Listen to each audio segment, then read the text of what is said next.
નમસ્કાર વિદ્યાર્થી મિત્રો, તપોન ગ્રુપ ઓફ સ્કૂલ સંચાલિત આપણી યુટ્યુબ ચેનલ તપોન સાયન્સ એકેડમીમાં હું શિલ્પા મેમ આપ સર્વે વિદ્યાર્થીઓનું હાર્દિક સ્વાગત કરું છું.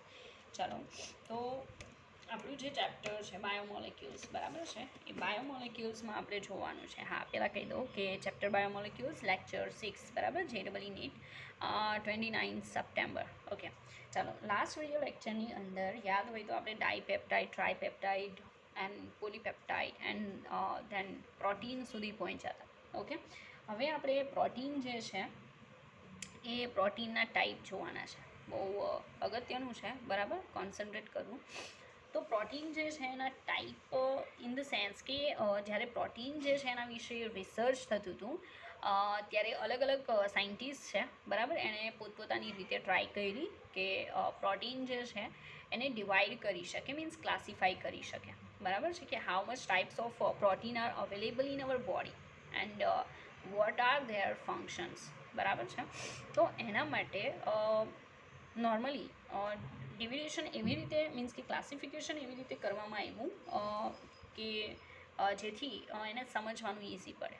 રાઈટ, બાયોલોજીવાળાને તો ખબર હશે કે what are the how much types of protein and what are their functions as I mention, બરાબર.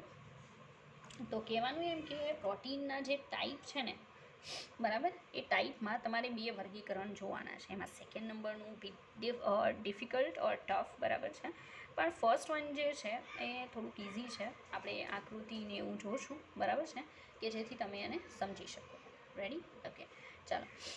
તો ફર્સ્ટ વન આપણે જોશું એના આધારે, તે તેઓના આણ્વીય આકારના આધારે, આણ્વીય આકારના આધારે, બરાબર. આણ્વીય આકારના આધારે ઇફ પ્રોટીનને ક્લાસિફાઈ કરવું છે ઇન કેસ, તો how much types of protein, બરાબર છે, અંડર ધીસ પર્ટિક્યુલર ટાઈપ. તો એમાં ફર્સ્ટ વન આવશે રેસામય protein and the second one આવશે ગોલીય પ્રોટીન. ઓકે, કેટલા ટાઈપ પડશે? રેસામય એન્ડ સેકન્ડ વન આવશે ગોલીય પ્રોટીન. ઓકે, રેસામય પ્રોટીન અને એક આવશે ગોલીય પ્રોટીન. તો હું તમને કહી દઉં કે ઈંડાની જર્દી તમે જોઈ હશે, બરાબર છે. તો એ ઈંડાની જે સફેદી છે ને એ ગોલીય પ્રોટીન છે, આ કાઇન્ડ ઓફ ગોલીય પ્રોટીન. રેડી? અને રેસામય પ્રોટીન જે છે એ શેમાં હોય? વાળ, નખ, શીંગડા, ભીંગડા, બરાબર, એ બધાની અંદર નોર્મલી રેસામય પ્રોટીન હોય છે. બહુ ઇઝી છે એની કેરેક્ટરિસ્ટિક પણ યાદ રાખવી. એક્ઝામ્પલ્સ યાદ છે તો નો ડાઉટ તમે એની કેરેક્ટરિસ્ટિક પણ યાદ રાખી શકશો અને બહુ ઇઝીલી યાદ રાખી શકશો, બરાબર. ચાલો, રેસામય પ્રોટીન જે છે એમાં શું થયું હોય? તો એમાં પોલીપેપ્ટાઇડ શૃંખલાઓ જે છે એ એકબીજાને સમાંતર ગોઠવાયેલી હોય અને તેઓ એકબીજા સાથે હાઇડ્રોજન બંધ અને ડાયસલ્ફાઇડ બંધથી જોડાયેલા હોય ત્યારે રેસામય જેવું બંધારણ બને છે, બરાબર છે. કઈ રીતે? તો નોર્મલી આ રીતે હોય. માનો કે આ એક પોલીપેપ્ટાઇડ શૃંખલા છે, એની નીચે સમાંતર બીજી પોલીપેપ્ટાઇડ શૃંખલા, ઓકે, એની નીચે ત્રીજી પોલીપેપ્ટાઇડ શૃંખલા, એમ આવી રીતે પોલીપેપ્ટાઇડ શૃંખલાઓ હોય છે, બરાબર છે. ધીસ ઇઝ અ પોલીપેપ્ટાઇડ શૃંખલા, પોલીપેપ્ટાઇડ શૃંખલા જે એકબીજાને કેમ ગોઠવાયેલી હોય છે? સમાંતર. ઓકે, સમાંતર ગોઠવણી હોય છે પોલીપેપ્ટાઇડ શૃંખલાઓની. ઓકે, અને એ પોલીપેપ્ટાઇડ શૃંખલામાં યાદ છે ને લાસ્ટ વિડીયો લેક્ચરમાં તમને કીધું હતું કે there is a SS bond, બરાબર, and SS bond is only possible when in two polypeptide શૃંખલામાં જે સિસ્ટાઇન એમિનો એસિડ છે સેટ સામસામે હોવા જોઈએ, બરાબર છે, તો બની શકે. એટલે કયો બોન્ડ પોસિબલ છે? ફર્સ્ટ એક તો હાઇડ્રોજન બોન્ડ પોસિબલ છે. હું તો તમને શક્યતાઓ આમાં જ બતાવી દઉં છું, બરાબર. અને એક કયો બોન્ડ પોસિબલ છે? ડાયસલ્ફાઇડ બંધ. કયો હોય? ડાયસલ્ફાઇડ બંધ, બરાબર. આ બેની શક્યતાઓ અંદર હોય છે. કાલે કીધું હતું એમ ડાયસલ્ફાઇડ બોન્ડ માટે કયું એમિનો એસિડ જરૂરી છે? And that is cysteine amino acid, બરાબર છે, SH વાળું યાદ છે ને, થાયોલ. ઓકે, તો આજે આખી રચના બની ને એને કહેવાય રેસામય પ્રોટીન. શું બન્યું? રેસામય પ્રોટીન. નોર્મલી મેં હમણાં હજી સમજાવ્યું. આના એક્ઝામ્પલ જોઈએ ને તો કેરેક્ટરિસ્ટિક તમને યાદ રહેશે, બરાબર. એક્ઝામ્પલમાં હેમાં તમને જોવા મળે તો કેરેટીન. કેરેટીન જે છે એ રેસામય પ્રોટીન જ છે, એનું નામ છે, બરાબર, કેરેટીન. આ રેસામય પ્રોટીન છે. એમાં જોવા મળે તો હમણાં કીધું વાળ, નખ, શીંગડા, પ્રાણીઓના શીંગડા હોય, બરાબર. ભીંગડા ભીંગડા ખબર ને, માછલીઓમાં ભીંગડા ને એવું હોય, બરાબર. પછી બીજું રેશમ, ઊન. રેડી. તો આ જેટલું પણ તમે જોવો છો ને એ બધું રેસામાં એ પ્રોટીન છે. ચાલો હવે વિચારો કે વાળને પાણીમાં નાખો, ડિઝોલ્વ થાય કે નહીં? જો વાળ પાણીમાં ડિઝોલ્વ થતા હોત તો કોઈના વાળ જ ના હોત. બરાબર છે, સીધી વાત છે. તો તમને કેરેક્ટરિસ્ટિક આવડી ગઈ કે વોટરમાં ઇનસોલ્યુબલ છે. બરાબર, વોટર ઇનસોલ્યુબલ. આ જેટલા પણ દેખાય એ બધા વોટરમાં ઇનસોલ્યુબલ છે. બરાબર છે. તો આ એક ટાઈપ છે. સિમ્પલ. બસ આટલી જ ઇન્ફોર્મેશન તમારે યાદ રાખવાની છે. શું ફરી પાછું કહી દઉં. પોલીપેપ્ટાઇડ શૃંખલાઓ એકબીજાને સમાંતર ગોઠવાય.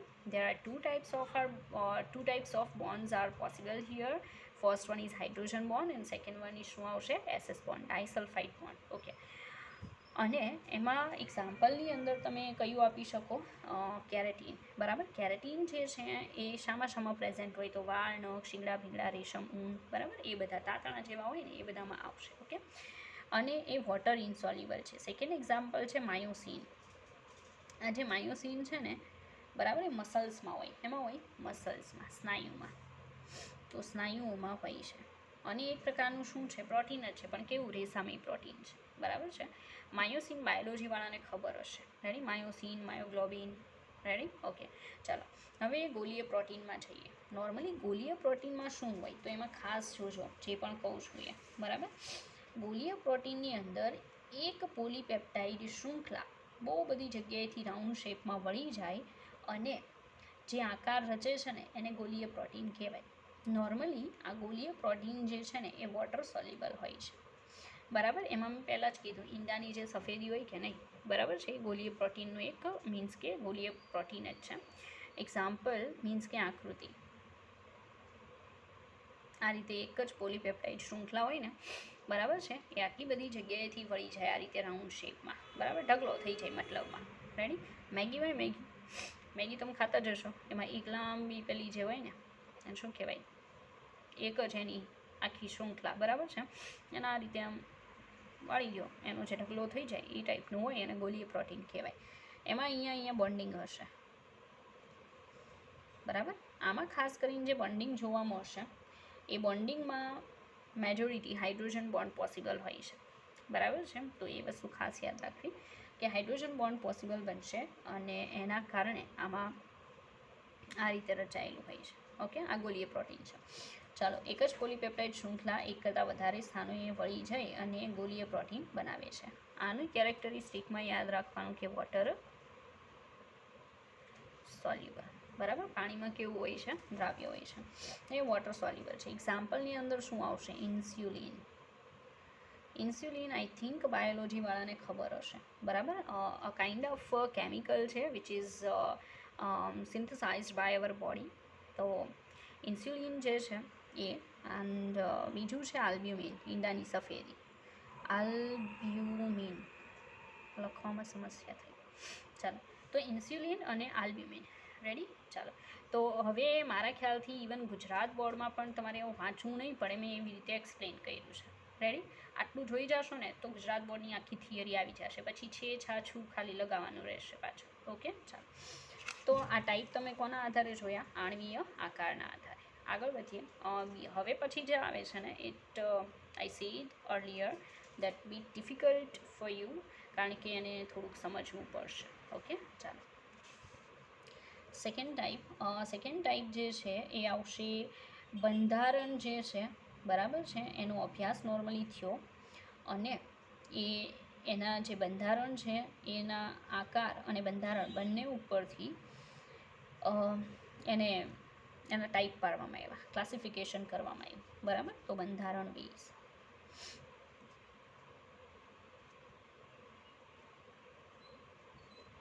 રેડી. બંધારણના બેઝ ઉપર ક્લાસિફિકેશનમાં કેટલા ભાગ પડ્યા?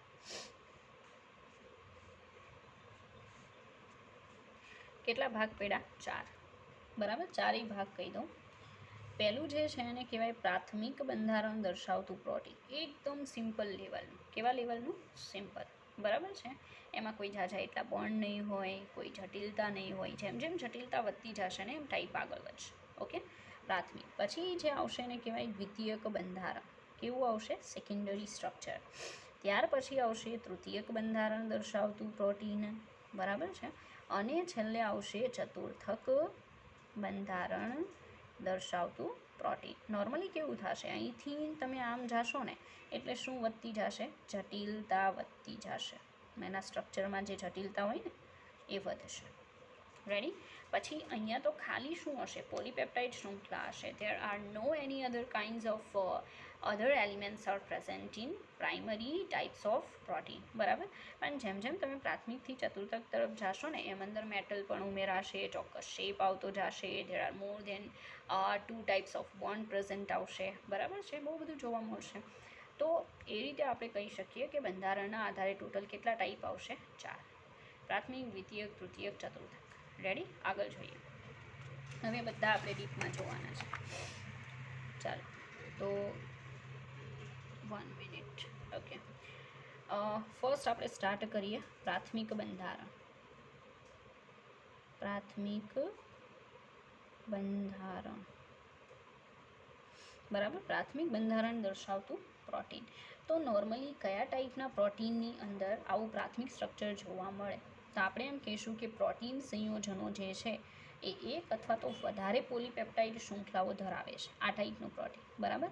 અને પ્રોટીનના દરેક પોલીપેપ્ટાઇડમાં એમિનો એસિડ સંયોજનો એક ચોક્કસ ક્રમમાં જોડાયેલા હોય છે. મીન્સ કે એકવાર એમિનો એસિડની જે સિરીઝ છે એ સિરીઝ ફિક્સ થઈ જાય પછી એમાં આડાઅવળું ચાલે નહીં. તો તમને કહી દઉં કે આપણું બોડી જે છે ને એ તમે વિચારો કે કેટલું એકદમ એનું ફંક્શન જે છે એકદમ સારું હશે, પ્રોપર હશે. કે એક પ્રોટીન જે બને છે, બરાબર છે, એમાં જે પેપ્ટાઇડ અણુઓ જોડાઈને જે આખી શૃંખલા બને ને એમાં કમ્પલસરી ક્રમ ચેન્જ ન થવો જોઈએ. એક એક્ઝામ્પલ આપું. ઘણાને તમે સિકલ સેલ એનિમિયા મીન્સ કે થયેલો જોયો હશે, બરાબર છે. આપણે તો અહીંયા નથી થતો એટલે એક્ઝામ્પલ તમારી સામે તો નહીં જ હોય, તમે સાંભળ્યું હશે. તો એમાં શું હોય કે હિમોગ્લોબિન જે છે ને એ આઈ થિંક એક હિમોગ્લોબિનનો અણુ જે છે એ જે પોલીપેપ્ટાઇડ શૃંખલા ધરાવે ને એ શૃંખલામાં 574 એમિનો એસિડની સિરીઝ હોય છે. એ 574 એમિનો એસિડની સિરીઝ જે છે એમાં એમિનો એસિડના જે ક્રમ છે ને એ ક્રમ જો ભૂલથી નહીં એકાદોય જો બદલાઈ ગયો ક્રમ તો એના લીધે સિકલ સેલ એનિમિયા જેવી પ્રોબ્લેમ થાય છે.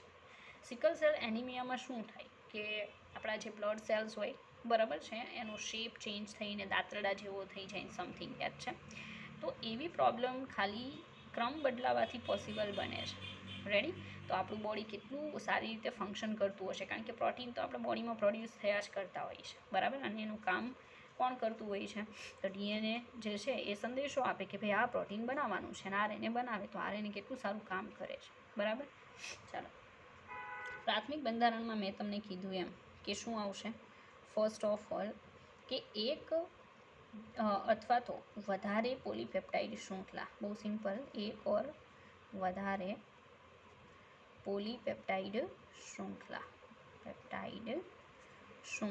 અને આ જે શૃંખલા હોય ને એમાં દરેક એમિનો એસિડ ચોક્કસ ક્રમમાં, દરેક એમિનો એસિડ ચોક્કસ ક્રમમાં, બરાબર. એમિનો એસિડનો ક્રમ બદલાવવો જોઈએ નહીં. રેડી? અને એમિનો એસિડ સંયોજનો આ જે ક્રમને પ્રોટીનનું શું કહેવાય? પ્રાથમિક બંધારણ કહેવાય છે. મીન્સ કે આ જે ખાલી બસ સિમ્પલ શૃંખલા બની અથવા એક કરતાં વધારે એવી સિમ્પલ શૃંખલાઓ એકબીજા સાથે સિમ્પલ ટાઈપના બોન્ડથી જોડાય અને જે સિમ્પલ બંધારણ બનાવે એને પ્રાથમિક બંધારણ કહેવાય. એમાં કંઈ જટિલતા હોતી નથી, બરાબર. બીજું કે આ પ્રાથમિક બંધારણમાં કોઈ પણ ફેરફાર એટલે કે એમિનો એસિડ સંયોજનોના ક્રમમાં ફેરફાર થાય તો જુદું પ્રોટીન બને છે. રેડી? એ તો મેં તમને પહેલાં જ કીધું. હવે આમાં વધીને કયા બોન્ડ પોસિબલ હોય? તો વધીને તો હાઇડ્રોજન બોન્ડ પોસિબલ હોય, ઇફ અગર પોસિબલ બને છે એક કરતાં વધારે શૃંખલાઓ છે તો. અને વધીને કયો બોન્ડ પોસિબલ હોય? ડાયસલ્ફાઇડ, બરાબર છે. પણ નોર્મલી આવું તમને બુકમાં આપેલું નથી. ચાલો, તો બહુ સિમ્પલ રચના છે. તમને કીધું એમ કે માનો કે આ એમિનો એસિડની એક જ છે અને એની સિરીઝ છે, તો એમાં જે પણ એમિનો એસિડ આ રીતે જોડાયેલા હશે ને કયા બોન્ડથી જોડાયેલા હોય? એમાઇડ બોન્ડથી. રેડી?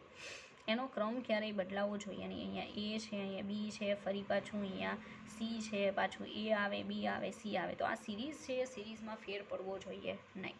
રેડી? તો બસ આવું સિમ્પલ સ્ટ્રક્ચર એટલે શું કહેવાય? પ્રાથમિક બંધારણ દર્શાવતું પ્રોટીન.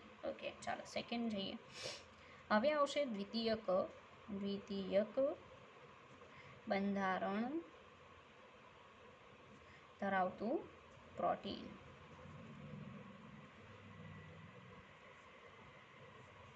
બરાબર, સેકન્ડરી ટાઈપનું બંધારણ દર્શાવતું પ્રોટીન. હવે નોર્મલી આમાં શું છે સાંભળજો. તો પ્રોટીનના દ્વિતીયક બંધારણ જે છે, બરાબર છે, જેમાં નોર્મલી પ્રોટીન શૃંખલા અસ્તિત્વ ધરાવતી હોય. બે જુદા જુદા પ્રકારના બંધારણો, એકને કહેવાય આલ્ફા સર્પિલ આકારનું બંધારણ અને બીજું બીટા પ્લીટેડ શીટ આકારનું ગળી વાળેલા પડદા જેવું બંધારણ એવા સ્વરૂપમાં અસ્તિત્વ ધરાવે છે. ફરી પાછું કહી દઉં, આના પાછા કેટલા ટાઈપ પડશે? બે. આલ્ફા સર્પિલ આકારનું બંધારણ અને બીટા પ્લીટેડ શીટ આકારનું બંધારણ. રેડી? તો આલ્ફા સર્પિલ આકારનું બંધારણ અને બીટા પ્લીટેડ શીટ આકારનું બંધારણ. બરાબર, તો હું પહેલાં કોની વાત કરીશ? તો આલ્ફા સર્પિલ આકારનું બંધારણ. હવે બંનેમાં કન્ડિશન કેવી છે એ તમને કહી દઉં. એમાં જે સી ડબલ બોન્ડ આકૃતિથી જ સમજાવું એટલે તમે સારી રીતે સમજશો.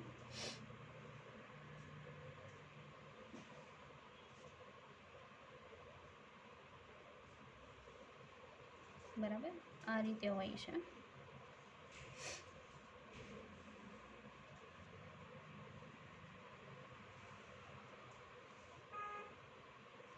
ઓકે, તો આ તમે જોઈ શકો સર્પિલ આકારનું થયું. હવે આમાં કન્ડિશન શું હશે સાંભળજો.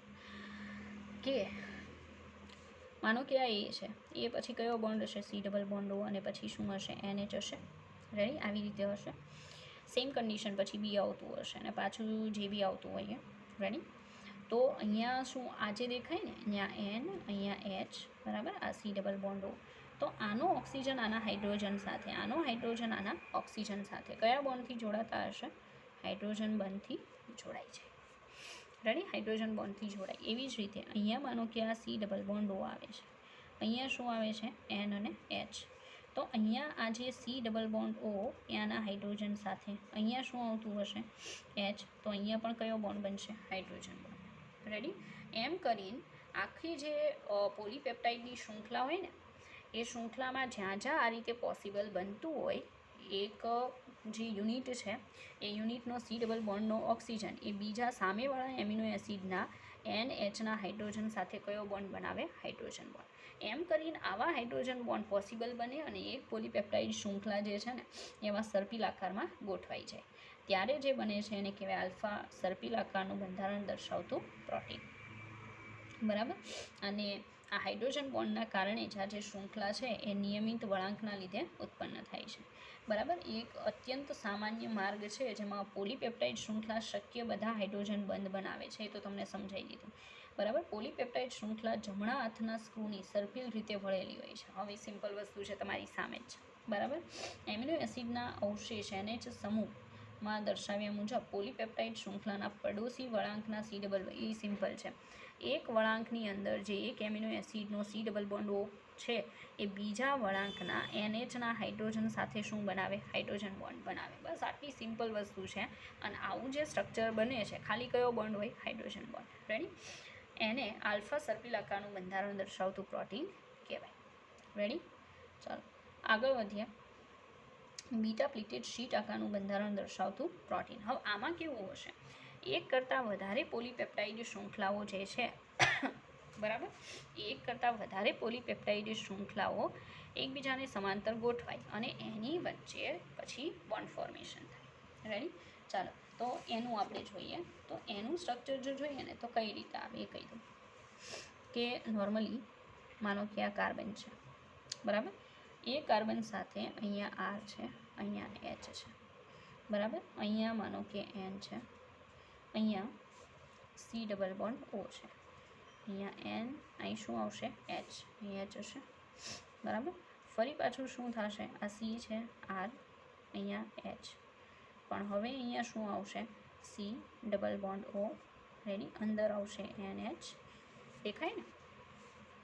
અહીંયા શું આવશે? C, R, H. રેડી? પાછું સી ડબલ બોન્ડ ઓ, દેન ફરી પાછું NH, એમ આગળ વધ્યા કરે. તો આ એક શૃંખલા થઈ, બરાબર, એક શૃંખલા થઈ ગઈ ને. હા, અને એમાં અહીંયા સી આર એચ નો, અહીંયા એન, પછી અહીંયા સી ડબલ બોન્ડ ઓ આવશે ને, બરાબર. તો અહીંયા સી ડબલ બોન્ડ ઓ બતાવી દો. રેડી? મારે કારણ કે એક બીજી વસ્તુ પણ આમાં એક્સપ્લેન કરવાની છે એટલે તમને કહું છું. તો આ એક પોલીપેપ્ટાઇડ શૃંખલા છે. એક્સેપ્ટ સામે સેમ કાઇન્ડ ઓફ પોલીપેપ્ટાઇડ શૃંખલા હશે, સેમ, બરાબર. અહીંયા જ આપણે બતાવ્યા, સી છે, આર, બરાબર, એચ, ઓકે, નાઇટ્રોજન, તો હારે hydrogen, C double bond O, okay, પછી અહીંયા સી ડબલ બોન્ડ ઓ શું હશે, NH, okay, C R H, okay, પછી અહીંયા હશે C double bond O, NH, okay, carbon, R, hydrogen, then C double bond O, then NH, okay. આ રીતે દેખાય. તો મેં બે પોલીપેપ્ટાઇડ શૃંખલા તમારી સામે બનાવી છે. હવે આવી બે પોલીપેપ્ટાઇડ શૃંખલાઓ જ્યારે એકબીજાને સમાંતર આ રીતે ગોઠવાયેલી હોય ત્યારે બોન્ડ ફોર્મેશન કઈ રીતે થાય? તો જોજો, અહીંયા એક શૃંખલાના સી ડબલ બોન્ડ ઓનો ઓક્સિજન એ બીજી શૃંખલાના NHના હાઇડ્રોજન સાથે કયો બોન્ડ બનાવે? હાઇડ્રોજન બોન્ડ, બરાબર. કયો બોન્ડ ફોર્મ થઈ ગયો? Hydrogen bond. એવી જ રીતે અહીંયા બનશે. એક શૃંખલાના NHનો હાઇડ્રોજન બીજી શૃંખલાના સી ડબલ બોન્ડ ઓના ઓક્સિજન સાથે કયો બોન્ડ બનાવે? Hydrogen bond. તો જુઓ, એવું સેમ છે. સી ડબલ બોન્ડ ઓનો ઓક્સિજન NHના હાઇડ્રોજન સાથે કયો બોન્ડ બનાવે? Hydrogen bond. તો તમે જોઈ શકો અહીંયા પણ સેમ કન્ડિશન, હાઇડ્રોજન બોન્ડ. આ રીતે just because of hydrogen bonding between two amino acids, C double bond O, oxygen and NH નો હાઇડ્રોજન, બરાબર છે. અને આ રીતે જે કયા બન્યા કહેવાય? આને આંતરાણવીય બન્યા કહેવાય. કયા કહેવાય? આંતરાણવીય. ખબર છે ને, અંતઃઆણવીય અને આંતરાણવીય. એક જ અણુમાં બને તો અંતઃઆણવીય, પણ બે જુદા જુદા અણુઓ વચ્ચે બને તો એને કહેવાય આંતરઆણવીય. રેડી? આંતરાણવીય હાઇડ્રોજન બોન્ડ. તો તમે જોઈ શકો કે બીટા પ્લેટેડ શીટ આકારનું બંધારણ બને છે. શીટ આકારનું એટલે આ રીતે ઝિગઝેગ, બરાબર, આમ છે. અહીંયા પણ સેમ આ રીતે આવશે, ઓકે.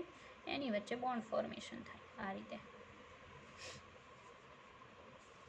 તો આવું બોન્ડ ફોર્મેશન થાય એટલે બીટા પ્લેટેડ શીટ આકારનું બંધારણ બને છે. ચાલો, એમાં બહુ ઇમ્પોર્ટન્ટ બાબત કહેવાની હતી. અહીંયા કોણ બાકી રહ્યું છે? જુઓ તો નાઇટ્રોજન છે, તો આને કહેવાય એન અંતઃસ્થ અવશેષ. શું કહેવાય? એન અંતઃસ્થ અવશેષ. એન અંતઃસ્થ અવશેષ આ સાઈડ હોય ને તો આ સાઈડ કોણ છેલ્લે હોય? સી. તો આને શું કહેવાય? સી અંતઃસ્થ અવશેષ. અંતઃસ્થ અવશેષ. રેડી? એવું સેમ અહીંયા પણ કયો છે છેલ્લે? સી અંતઃસ્થ અવશેષ. અહીંયા પણ છેલ્લે કયો જુઓ તો એન અંતઃસ્થ અવશેષ. દેખાય? તો આ રીતે જે છેડા છેલ્લે બાકી રહેતા હોય એને એ પ્રમાણે નામ આપવામાં આવે છે. જો કાર્બનવાળો ભાગ બાકી રહેતો હોય તો સી અંતઃસ્થ અવશેષ, અને નાઇટ્રોજનવાળો ભાગ બાકી રહેતો હોય તો એને કહેવાય એન અંતઃસ્થ અવશેષ. આઈ થિંક તમને બધાને ખ્યાલ આવી ગયો હશે.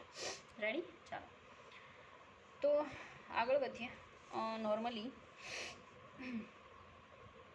ગોલીય ટાઈપનું પ્રોટીન જે છે, બરાબર છે, એ હવે પછી આપણે નવામાં મીન્સ કે ત્રીજા નંબરના ટાઈપમાં ને એમાં જોઈશું, બરાબર. ચાલો, ત્રીજા નંબરનું બંધારણ, થર્ડ ટાઈપનું ત્રીજું આવશે તૃતીયક બંધારણ દર્શાવતું પ્રોટીન. તૃતીયક બંધારણ દર્શાવતું પ્રોટીન. રેડી? તૃતીયક બંધારણ દર્શાવતા પ્રોટીનની અંદર શું હોય એ સાંભળજો કે એક પોલીપેપ્ટાઇડ શૃંખલામાં જે પણ અંદર અણુઓ જે છે, બરાબર, અણુઓ એ આખા 3Dમાં ગોઠવાઈ જાય, ત્રિપરિમાણીય રચનામાં ગોઠવાઈ ગયેલા હોય છે. ફર્સ્ટ ઓફ ઓલ આથી. બીજા નંબરનું કે એક જ લાંબી પોલીપેપ્ટાઇડની શૃંખલા હોય છે, બરાબર છે, એ મન ફાવે ત્યાંથી વળી જાય, બરાબર, એકંદરે વળી જાય અને ગૂંચળામય રચના બનાવે છે, બરાબર છે, ગૂંચળામય રચના બનાવે છે. અને બે ટાઈપના આકાર બની શકે, રેસામય અને ગોલીય આકાર. મેં કીધું હતું હમણાં, બરાબર છે. તો અહીંયા આ શેપ કહી દો. બસ આવો શેપ છે, આમાં કંઈ ફિક્સ નથી હોતું, બરાબર છે. તો નોર્મલી શું થયેલું હોય કે એક જ લાંબી પોલીપેપ્ટાઇડ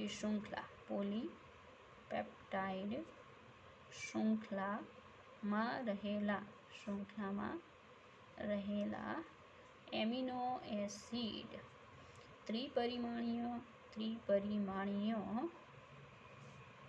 રચનામાં હોય. આખું મતલબ પ્રોટીન છે ને 3 ડાયમેન્શનલ રચનામાં હોય છે, બરાબર. બીજું, એક કરતાં વધુ સ્થાનોએ વળી જઈ અને ગૂંચળામય રચના બને છે, બરાબર. ગૂંચળામય પ્રોટીન આખું બને છે, ગૂંચળામય રચના આખી તૈયાર થાય છે, બરાબર છે.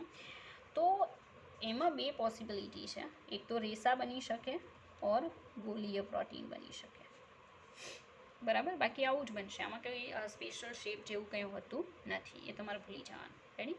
તો લાંબી પોલીપેપ્ટાઇડ શૃંખલા 3 ડાયમેન્શનમાં આખી રચના એક કરતાં વધુ સ્થાનોએ વળી જાય, આવું ગૂંચળું બનાવે, તો કાં તો રેસામય હોય અથવા તો ગોલીય હોય છે. કયા ટાઈપના બોન્ડ પોસિબલ છે? તો હાઇડ્રોજન બોન્ડિંગ, SS બોન્ડિંગ, બરાબર. આ 2 તો કોમન છે બધામાં મોસ્ટલી. એના સિવાય આવશે વાન્ડરવોલ્સ એટ્રેક્શન, બરાબર. વાન્ડરવાલ્સ બંધ. અને લાસ્ટ વન આવશે આયનિક બંધ. આને કહેવાય સ્થિર વિદ્યુતીય આકર્ષણ બળો. આયનિક બોન્ડને બીજું શું કહેવાય? સ્થિર વિદ્યુતીય આકર્ષણ બળો. એ લખવું હોય તો પણ ચાલે. સ્થિર વિદ્યુતીય આકર્ષણ બળો. Ready? Steer Vidyutiya attraction forces. You can see here that we have seen other 2 types, and they have just only 2 types of bonding, hydrogen bond and SS bond.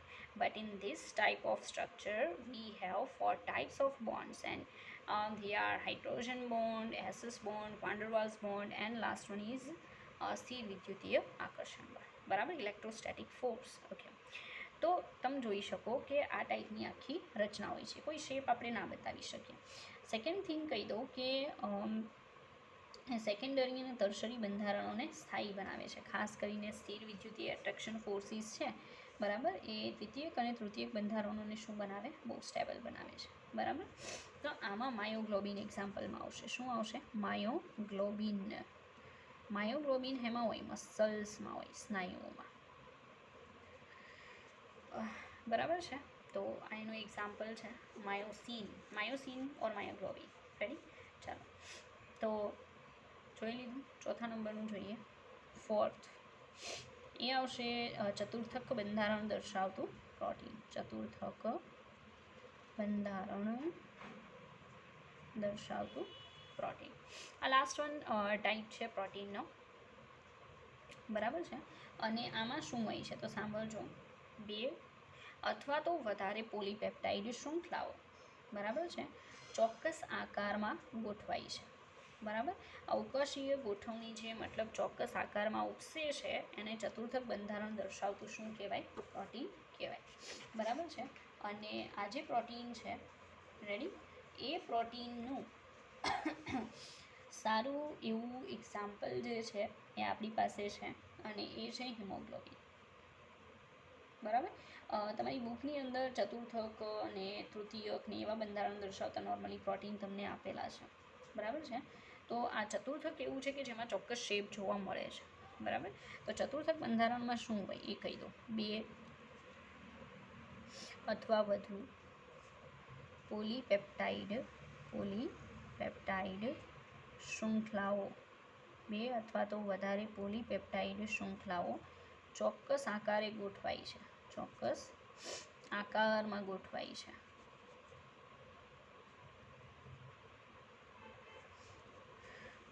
બરાબર. બીજું કે આમાં બિન પ્રોટીન ઘટકો પણ હાજર હોય છે, બિન પ્રોટીન ઘટકો હાજર. What is the meaning of બિન પ્રોટીન ઘટકો? બરાબર છે, નોન પ્રોટીન એલિમેન્ટ્સ. તો નોન પ્રોટીન એલિમેન્ટ્સમાં ધાતુ આયનો હોઈ શકે. શું હોઈ શકે?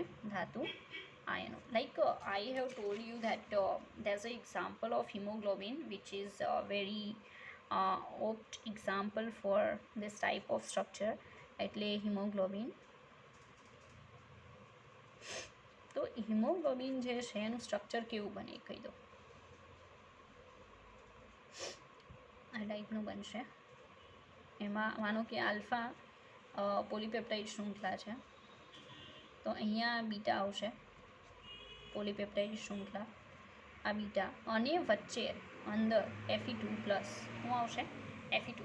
તો હિમોગ્લોબિનનું આવું સ્ટ્રક્ચર બને. તમે જોઈ શકો પોલીપેપ્ટાઇડ શૃંખલાઓ બીટા પ્રકારની, આલ્ફા પ્રકારની ચોક્કસ શેપમાં ગોઠવાઈ છે, અને વચ્ચે બિન પ્રોટીન ઘટક તરીકે મેટલ આયન, બિન પ્રોટીન ઘટક તરીકે શું હોય છે? મેટલ આયન હોય છે. રેડી? આમાં કેટલા બોન્ડ પોસિબલ છે? તો હાઇડ્રોજન બોન્ડ તો બહુ સામાન્ય છે. સેકન્ડ આવશે SS બોન્ડિંગ, બરાબર. અને થર્ડ નંબરનું જે બોન્ડિંગ છે એ ઇનકેસ તમને કીધું હોય તો અહીંયા તમને કહેવામાં નથી આવ્યું, બરાબર છે. આમાં I think Van der Waals attraction force નહીં આવે, ખાલી શું આવશે? આયનિક બોન્ડિંગ આવશે. રેડી? તો આમાં 3 ટાઈપના બોન્ડ ફોર્મેશન જ પોસિબલ છે. રેડી? તમે જોઈ શકો hydrogen bond, SS bond and ionic bond. Ready? અને આ ટાઈપની ગોઠવણી હોય છે. એક્ઝામ્પલમાં કયું આવશે? હિમોગ્લોબિન. હિમોગ્લોબિન જે છે એ ચતુર્થક બંધારણ દર્શાવતું પ્રોટીન છે. હા, એક બાબત કહી દઉં, જ્યારે અને પછીનો ટોપિક છે પ્રોટીનનું વિકૃતિકરણ. રેડી? સાંભળજો.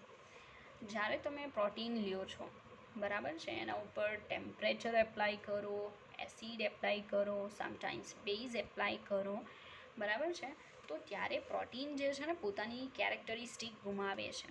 એન્ડ ધેન એ પોતાનું ફંક્શન કરવા માટે બિલકુલ એબલ નથી રહેતું. લાઈક ઈંડું છે, બરાબર, ઈંડાને હેચ કરવામાં આવે, બરાબર છે. ઈંડાને હેચ કરો તો અંદરથી બચ્ચું બહાર આવે, પણ શું કરવામાં આવે કે એ ઈંડું લેવામાં આવે ને એને બોઇલ કરી નાખવામાં આવે.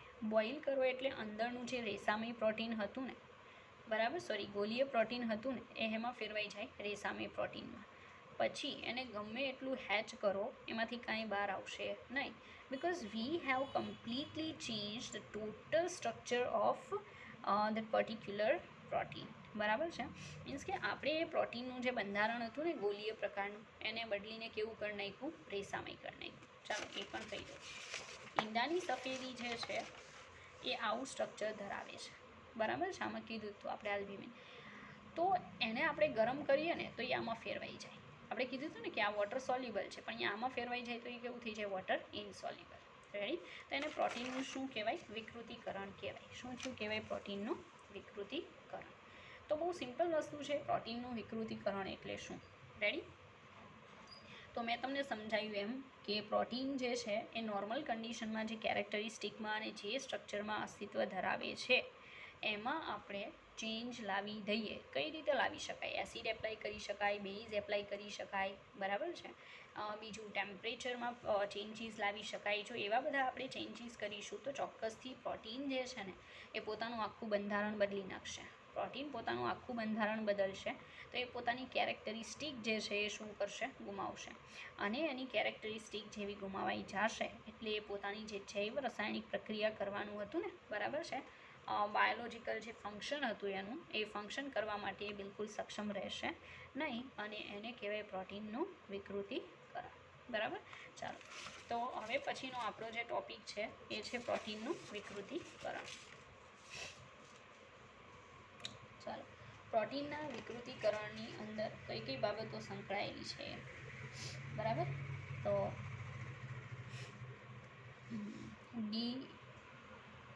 ડીનેચરેશન, ઓકે, આ રીતે પણ લખાય છે, ડીનેચરેશન,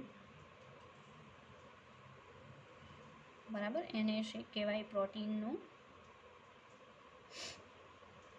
વિકૃતિકરણ, બરાબર. પ્રોટીનનું વિકૃતિકરણ મીન્સ કે કઈ કઈ વસ્તુમાં ફેરફાર કરી શકાય? તો ફર્સ્ટ ટેમ્પરેચર, બરાબર. મીડિયમ છે એની પીએચ ચેન્જ કરી શકાય. પીએચ ચેન્જ કરવામાં એસિડ નાખી શકાય, અથવા શું નાખી શકાય? તો બેઝ નાખી શકાય, બરાબર. એના સિવાય તમે સાબુ એડ કરી શકો, બરાબર છે. સાબુ એડ કરશો તો પણ ફેરફાર થવાનો છે, સીધી વાત છે. રેડી. અને બીજું આવા ચેન્જીસ તો આપણે જોવાના જ છે, બરાબર. એ ચેન્જીસ આપણે જોશું પણ નેક્સ્ટ વિડીયો લેક્ચરમાં, બરાબર છે. અને એ ચેન્જીસ કરશું ને તો એના જે બોન્ડ હશે ને, બરાબર છે, એ બોન્ડ બ્રેક થઈ જશે.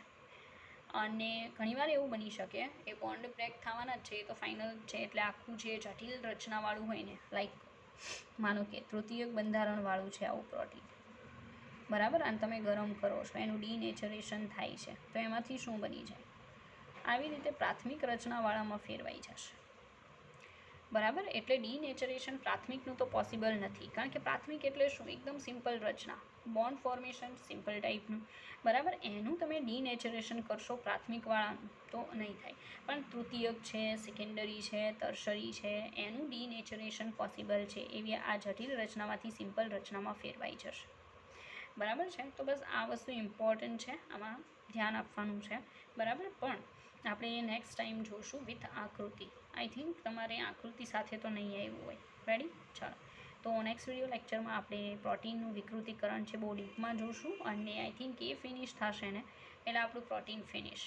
પછી આપણે વાઇટામિન્સ અને ન્યુક્લિક એસિડ જોવાનું રહેશે, બરાબર છે. પછી આપણે MCQ જોશું ને લેશન ફિનિશ. તો તમે જોઈ શકો કે એને લેશનને આપણે બહુ શોર્ટ કરવું હોય ને તો પણ થઈ શકે, અને તો પણ તમે ઘણી બધી વસ્તુ જે છે એને યાદ રાખવા માટે એબલ છો, સક્ષમ છો, બરાબર છે. ચાલો, તો નેક્સ્ટ વિડીયો લેક્ચરની અંદર આપણે જોઈશું, બરાબર.